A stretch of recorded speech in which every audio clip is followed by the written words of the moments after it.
Chantel, how are you this morning? I'm good. How are you? I'm awesome. So before we hit record, we were chatting about you giving up coffee for 2 weeks. I bow down because I need a few coffees every single solitary day. And so you gave up coffee for 2 weeks. How did that come about and why? It was sort of a test for myself, one to see if I could do it, and just looking at how different things that I eat or drink affect my body. So I wanted to see like how my body responded to no caffeine and whether that was a good or bad response. So about 3 days in, it's definitely the hardest day, but after day three, it turns out fine. But as I was telling you, I have a nice coffee maker in my house, so I'm drinking coffee again. uh, Yay. and What it's what my one little indulgence. Yeah, you're one little, only one? Oh, geez. Yeah. Okay, I'm not going to tell you how many indulgence I have, but in a good way. So, what was the positive effects it had? Uh, I think I didn't notice too much difference. Like I only drink one coffee a day, so it wasn't like a huge extreme difference. But Yes. Oh, just that's good. Well, yeah, and it's funny because you know that I have four kids, and having four very young kids, it was like, come on, we're all going in the minivan. Everybody would fall asleep, and I'd go through either Starbucks or Tim's. I mean, at one point, I think I was up to like 5 to 7 coffees a day. And I'm like, I've got the shakes, and I'm like, okay, clearly this is not a good thing.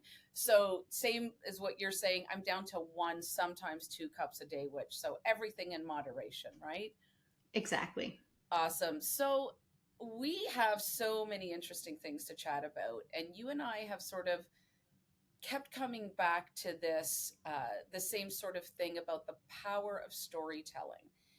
And for somebody like yourself and somebody like me, that you have to be very sort of cautious in what you say. We're all very kind of brand sensitive, but it's a vulnerability to be able to tell your stuff and to tell it to people, some people that you don't know, and some people obviously that you know and love and respect, that maybe don't know what the challenges are that we are facing on a daily basis in our personal life. But I find that businesses these days are really not doing business for the logo that you are representing. If you're representing a logo, if you're an entrepreneur, whatever the case may be, I find that they're really trying to connect with people. And so I find that being vulnerable and being able to story share is super helpful. Do you feel the same way? Yeah, I think both of us work in businesses that are completely based on trust, right? And you need to build that trust with the person on the other end of the phone or sitting across the table in order for them to, allow you to manage kind of one of the greatest things that they value in their life, whether in your case it could be family. In my case, it could be wealth, but also the intricacies of how their family interplays with that.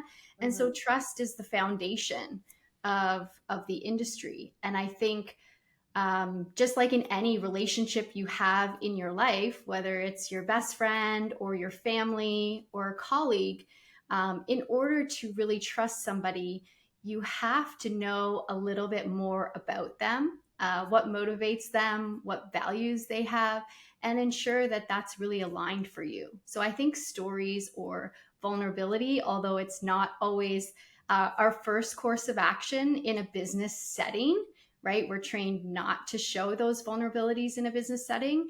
It does help bring people's guard down and initially start to say, okay, you're human just like me. Um, Absolutely, absolutely. And you touched on an interesting point I'm going to come back to. But just for example, the private investigation industry, people basically have to call a perfect stranger, call on the phone and say, let's just talk about infidelity, for example. Uh, and they'll have to call and say, well, my husband or my wife or my partner, I believe, is being unfaithful. They basically have to barf out something so incredibly personal to somebody they haven't a clue uh, who it is on the other line. And being a female and the first female in a very male predominated industry, I feel has served me to build the business I have, because as soon as people call, immediately I and it's not something that I do as a business strategy. To me, it's something that's very natural.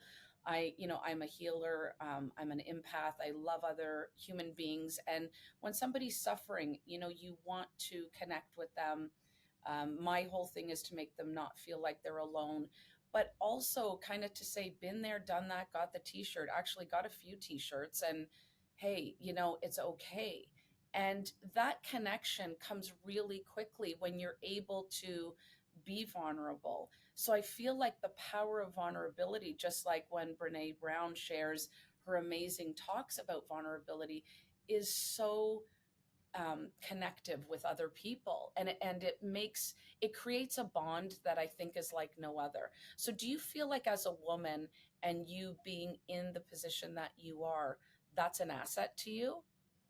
Yeah, I think vulnerability has served me well, at least in a business setting. I think sometimes just being able to create that connection with someone and to get to know a person so much deeper than a number on an account statement, right? But really, what drove them to build a business the way that they did? How do they want to pass their legacy on to the next generation? And what are all of those facets that you're going to interact with them along the way? So I always say, I'm there for the highest highs and the lowest lows of Ooh. my clients' lives. And probably similar to you, right? People are calling you either when something really amazing has happened in their life, they're selling their business that they spent their life building, or it could be when they're at their lowest point, like their significant other or their partner has passed away,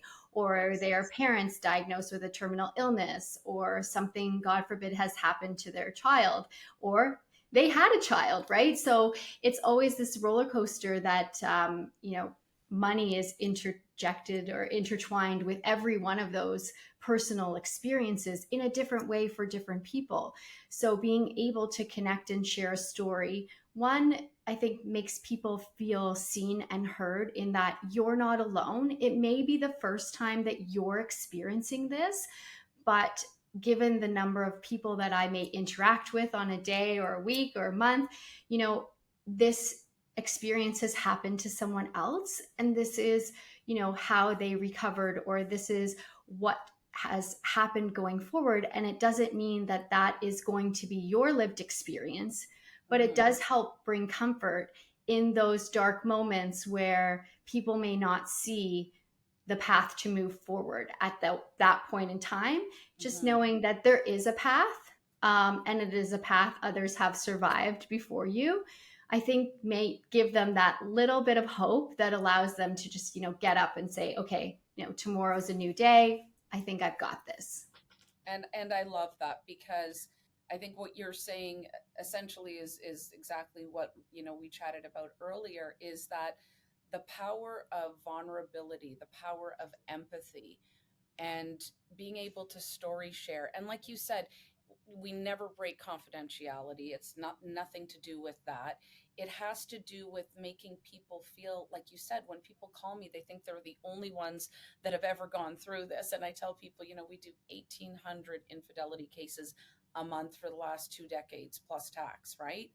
And so it makes people's, it kind of, I don't want to say normalizes their situation, but I feel like it really brings this comfort to them. And one of the many things I love about you is you are dealing with people's present. Sometimes you're dealing with the past, and you're definitely dealing with the future. And you've got this amazing ability to connect with these individuals. And that is a tough thing to do, because when you've got emotions running high, and when, obviously when there's some kind of trauma or tragedy, because people, I don't want to say all, but a big part of our clients both come to us at their most difficult times, right? And again, not all the time, but some of the time. And you've got this power to be able to connect with them in such a personal way. I think that's such a gift. So kudos to you for doing that. Now, I want to chat with you about your amazing article that's coming out, or actually now depends on when we put this out, which will probably be very soon, that was written for you about you and how amazing you are. Can you chat with us a little bit about that? Sure. I was interviewed last week by Wealth Professional magazine just on how women can lead in this concept of the intergenerational wealth transfer. Mm-hmm. So, we're facing the largest wealth transfer in history as wealth, passes from the boomer generation down to, Gen X and millennials.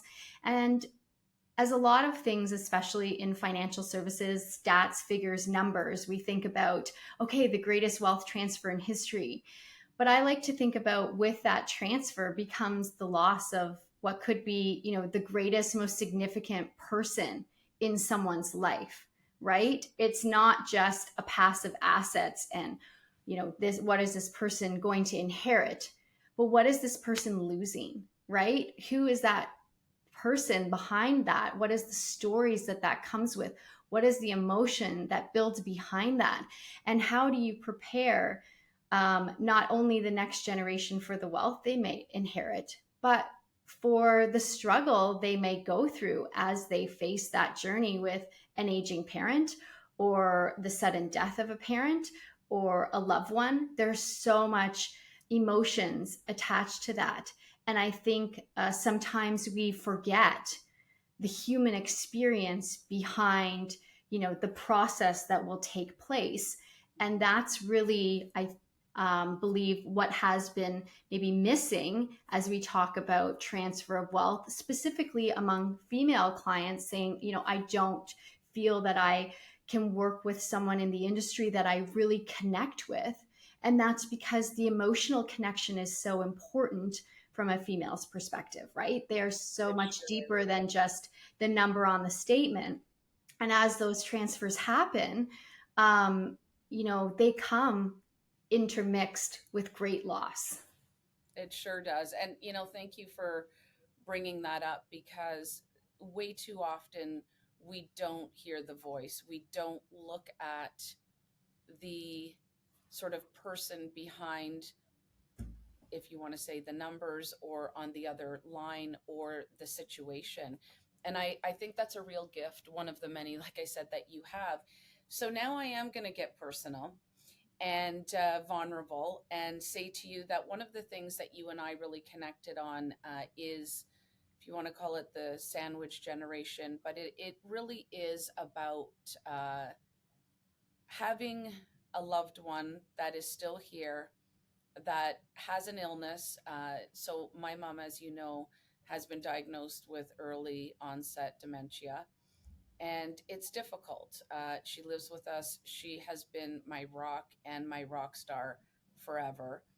And it's really tough to watch and to experience and to be able to show up for them in a way that they need because I again, you and I chatted about this in the beginning. I almost feel a little bit selfish talking about my feelings, but the more people that I talk to, and I've had, about 6 months to sort of process everything, and the more people I talk to, a lot of people, especially women, sort of feel the same way because it's not us going through it. Mhm. And then I actually ended up going to my doc, who sadly retired after several decades of amazing service. But he said this to my mom and I, and my mom still lives with us and is very independent and whatnot. But he basically said, my mom would be like, "Oh, she's so great and she does all this stuff," and he said, "But just be careful because it comes at a cost to her." And in my mind, I'm kind of thinking, well, that's a shitty thing for him to say, right? But as the days and weeks and months went on, it does come at a cost to us. And so, knowing your situation, if you want to share as little or as much as you want to, has it come at a cost to you, even in the beginning and now? Emotionally, we know what it feels like, but maybe just expand as much or as little as you'd like. Yeah, so I would say um, it was. a hard, or it took a big step in vulnerability for me to write an article in the Financial Post about the experience with my dad. And for anybody who's read it, know that that was a journey for me. It was 2 years after I found out about the diagnosis, that I felt I was in a position where I could share my experience.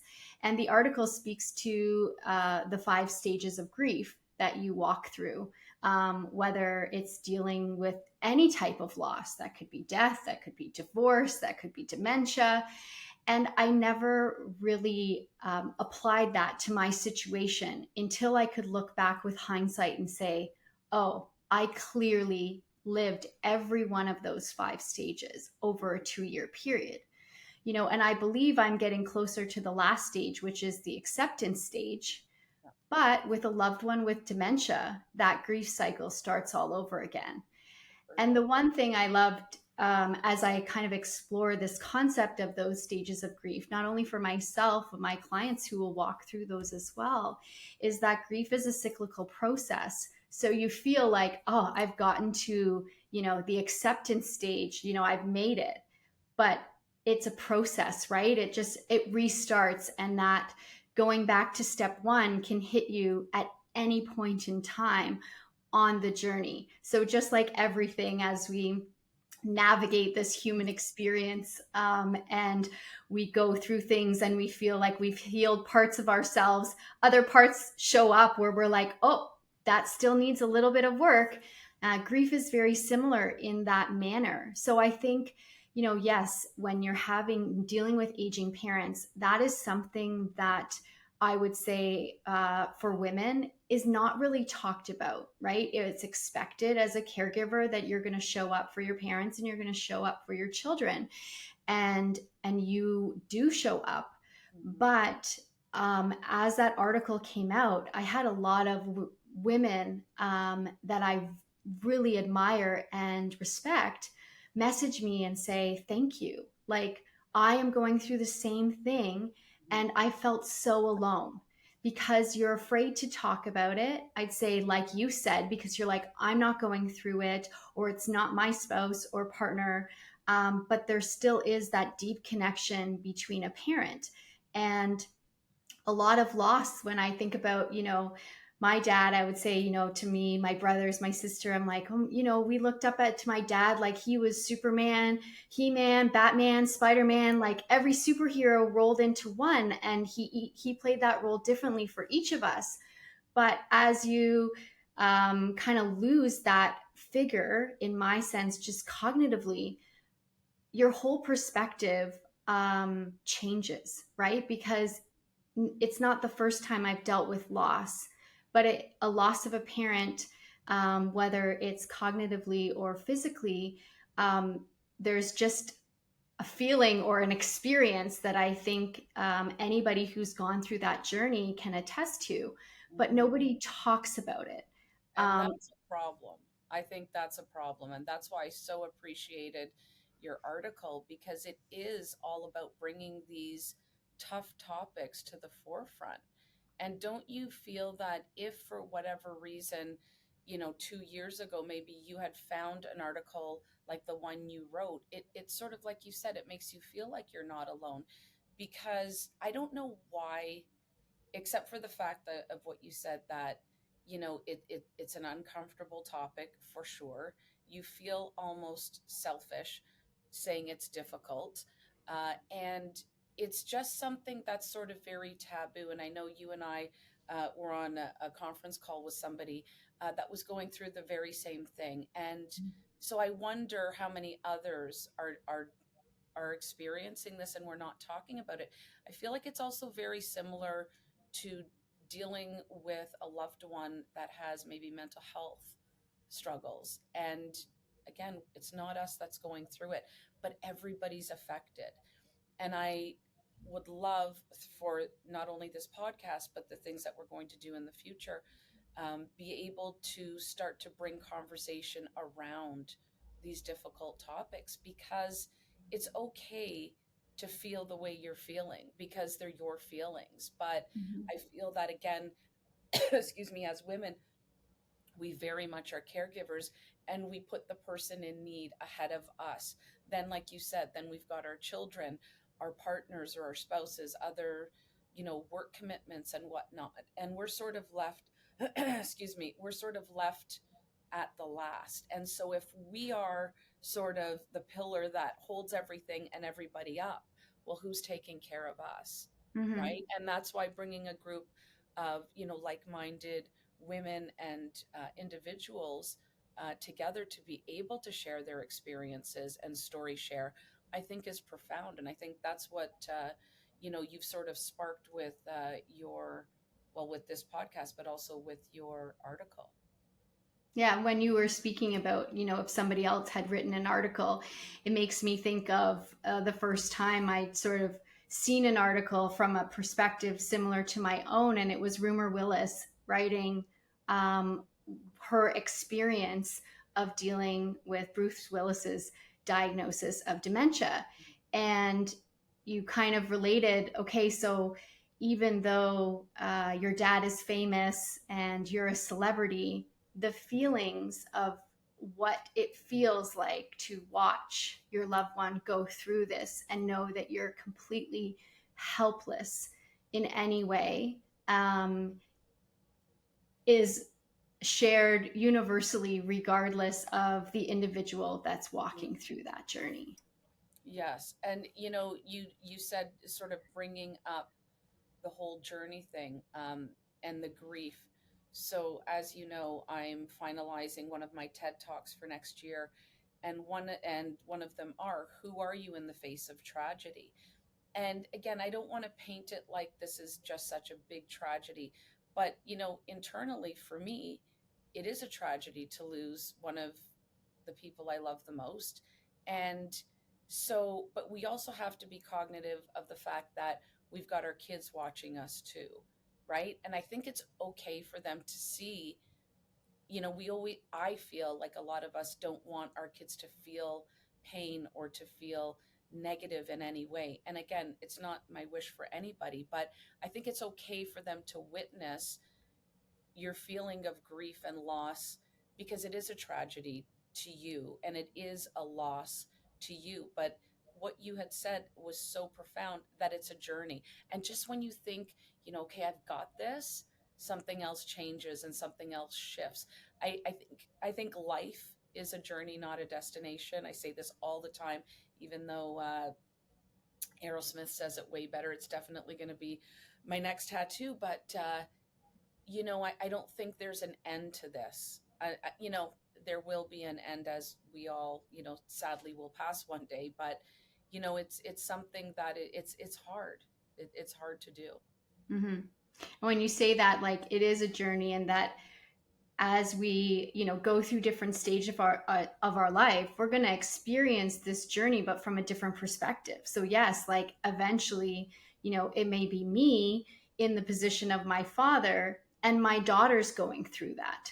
But I feel like having those conversations in an open way, because those feelings are still felt. Children are very intuitive, right? So they can tell if I'm struggling, and they'll bring it up. And I also think it's generational, right? So our generation was raised a little bit more to be open and talking about feelings, which might have not been the case so much for the boomer generation. And Oh yeah. so we had to learn this skill, and most of us at an older age. And then we might be communicating differently to our children, but then the generation, our grandchildren, they're going to have a whole different way of Oh yeah. communicating, or how they view things. And so I think just being open and having those conversations of saying, yes, I am struggling right now, but it doesn't mean that that should negatively impact how I show up for my kids. But sometimes you might have a little bit more short tempered in a day, and they don't quite understand. But if you can Yeah. sit down and say, this is why, and this was what's going on behind the scenes, I think sometimes then people can show some empathy, even children in that relationship, or in a business setting. If you're saying, okay, yes, I didn't get back to an email in the first hour, but this was the reason why. people are usually accommodating, but the human Absolutely. brain like kind of looks for um, solutions that it thinks is the most probable, right? So if you don't give them the information, they're going to come up with what they believe is the reason for the delay in your response, not knowing that you've got everything behind the surface. So, not to say that you can let the ball drop in those situations, but to know we're all kind of human at the end of the day.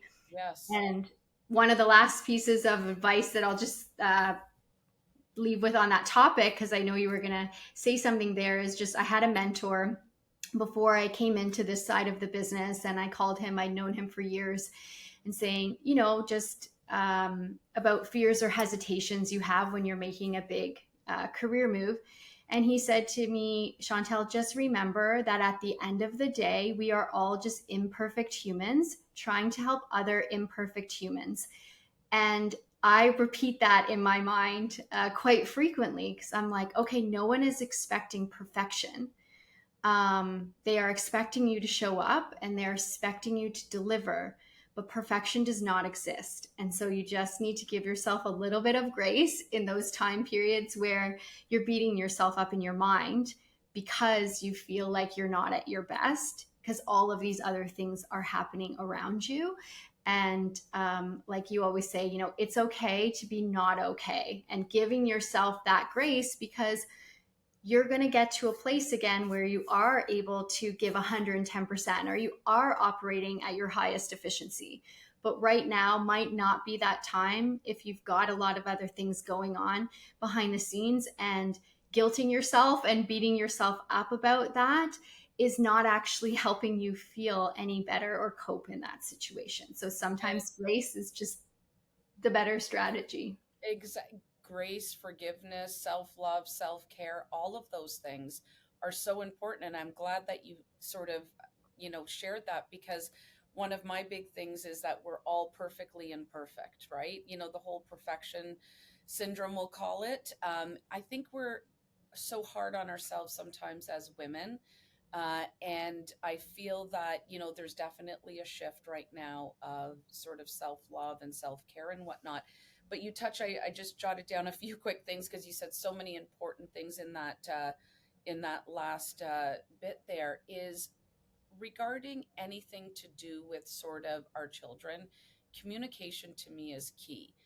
And again, it's all age appropriate. If you have a 2 or 4-year-old, obviously people will use their own common sense, right? Although, there's a ton of really good books about, loss or sadness or whatever the case may be. But just exactly what you said, I think it's being honest with your kids. I think it's being honest age appropriately. You don't want to scare them, but I feel like for me, anyways, this is what's worked really well for me, is you also don't want to shield them from everything. Mm-hmm. And so that to me is very important, what you had said. And then there was also regarding sort of explaining to them, and it's funny, one of my many tattoos on this arm says just breathe. And a lot of times when I get a little bit uppity or I'm a little bit kind of short, not that it happens often, although my kids would probably say it happens every day. No, I'm kidding.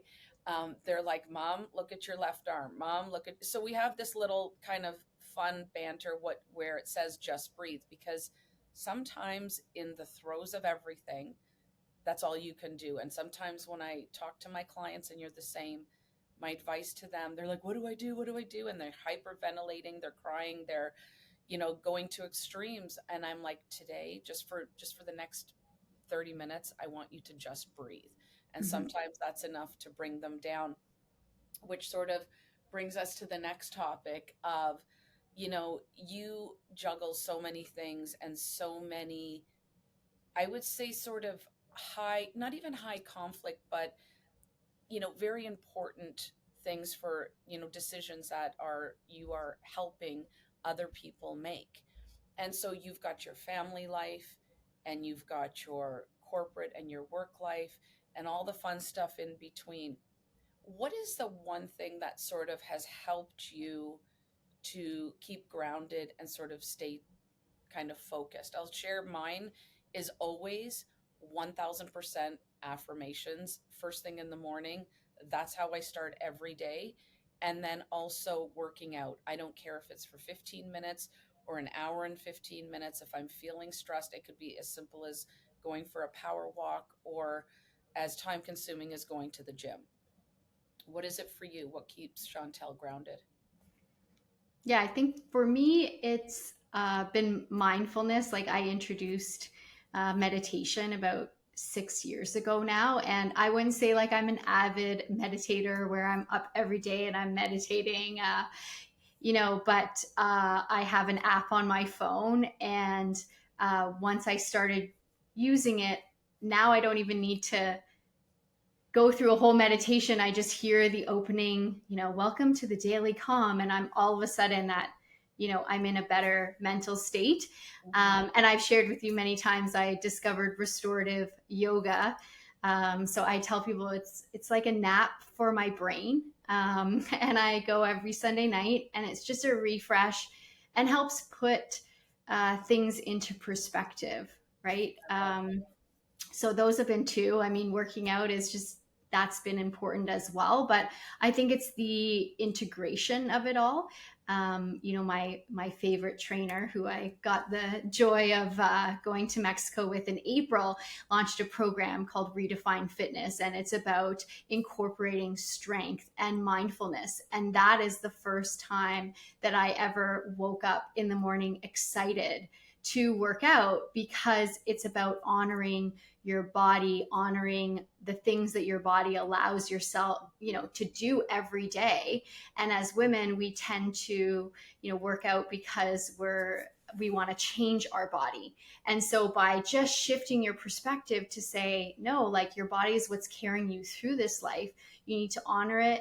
And no matter where you are in your journey, you show up, right? You show up for yourself, because no one can give you that feeling other than yourself. So the mindfulness piece has been so important, from a physical health standpoint, from a mental health standpoint, but also from a Very. business standpoint, because you know I do work in a very high stress industry, and there's nothing I can control about the markets or interest rates or geopolitical risks, all which impact the way that the markets move. All I can control is staying grounded, helping to keep my clients grounded during those volatile moments, and sticking to a longer term plan. So there are so many parallels between that concept of building our mental and physical health as there is to our financial wealth. 100%. And I'm so glad you brought up mindfulness and meditation. I just did a thing for the Board of Trade last month, and the best leaders in the world, I mean, in the world and for centuries, have practiced mindfulness and have practiced meditation. And I love the fact that now it's not new. Even when my kids come Mm-hmm. to me and they try to tell me, "Oh, look at this, worn out T-shirt and it's all new," I'm like, everything old is new again, Yeah. right? And so the whole mindfulness and the mindset, it is 100% key, to keeping yourself in that sort of state where you're not either up here or down here, right? So I love the fact that you brought that up. I think it's so important.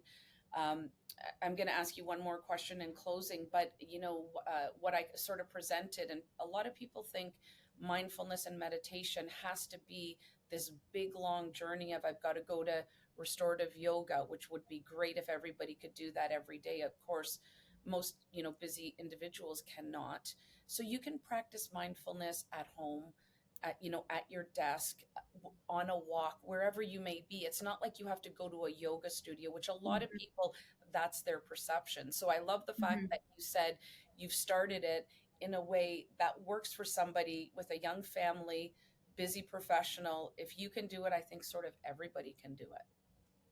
Just Yeah, saying. and it's not easy at the beginning. Like people be like, "How do I turn off my mind?" Or "This is not for me," right? And I am someone who has a mind that's always operating.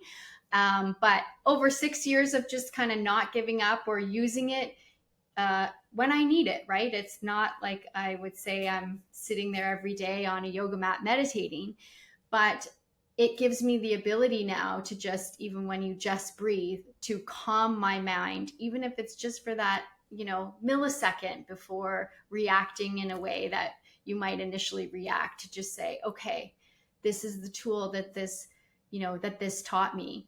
Um, and so, yes, it's, an app on my phone. Sometimes it's playing in the background, while I'm driving. A lot of times it's just like I put on a sleep meditation when I get into bed, and I'm asleep like in the first 2 minutes before it goes for 10 minutes. But that's been helpful. So yeah, you can incorporate it in any way that kind of works for you, but you don't need to, at least in my experience, like commit to This long long sort drawn of out process. ritual. Yeah. Yeah, and that's what's important to know, because for women that are busy and playing so many roles in their home as well as professionally, I think they need something that's palatable, something that's doable. And like you said, I mean, somebody like you to even be able to go once a week, kudos to you. And I think I had said, you and I had chatted about this at your event, that, is that not negotiable? So this is my closing Hmm. question to you. I feel that for me in this stage of my life, if I don't schedule it in on my phone, Hmm. it sort of goes to the wayside. And so I've been scheduling in certain things that care for and that are just for me. And it could be a 15-minute, meditation. It could be an hour walk. It could be regardless of what it is. But if it's not scheduled in, I don't feel like it's necessarily going to happen, because something is always going to happen in our lives, right? Yeah. That can, steer us. I mean, you might just want to cook your family a super nice dinner, and that's great. But again, you're doing for others, right?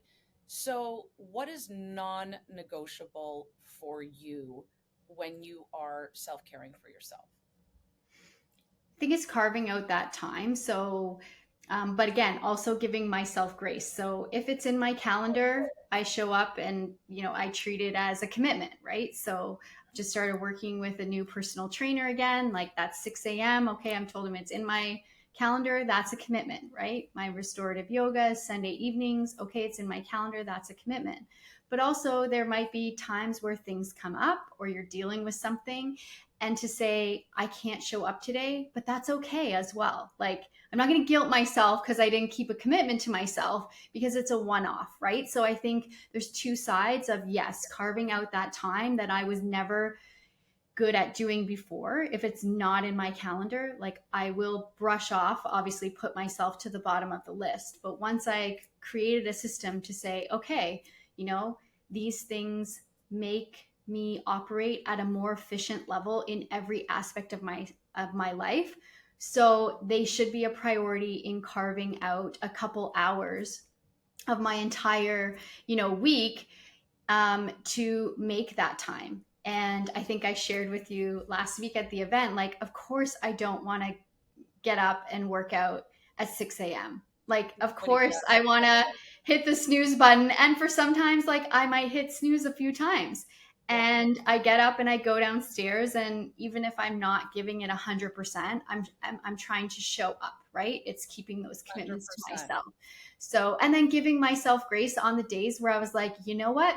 I'm just hitting the snooze this morning, and that's okay. I'm not going to guilt and shame myself all day because I didn't show up, right? I'm not. So I feel like it's a teeter totter, right? It's a balancing act of keeping those commitments to yourself and making yourself a priority, but also giving yourself grace if you're not able to keep the commitment to yourself, right? 100%.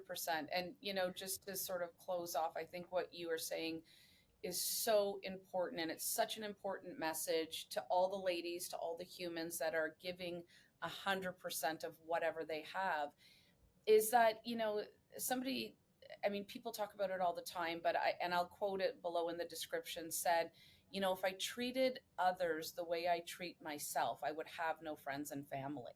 And I think sometimes we are so incredibly unforgiving, judgy, somewhat flat out mean to ourselves. And it takes a lot to have, for me, and it's been decades of work and decades since I have felt that way, but to really shift that mindset. And Mm-hmm. people always talk about shifting and mindset and whatever, but it is really, you talk about grace. It's about giving yourself grace.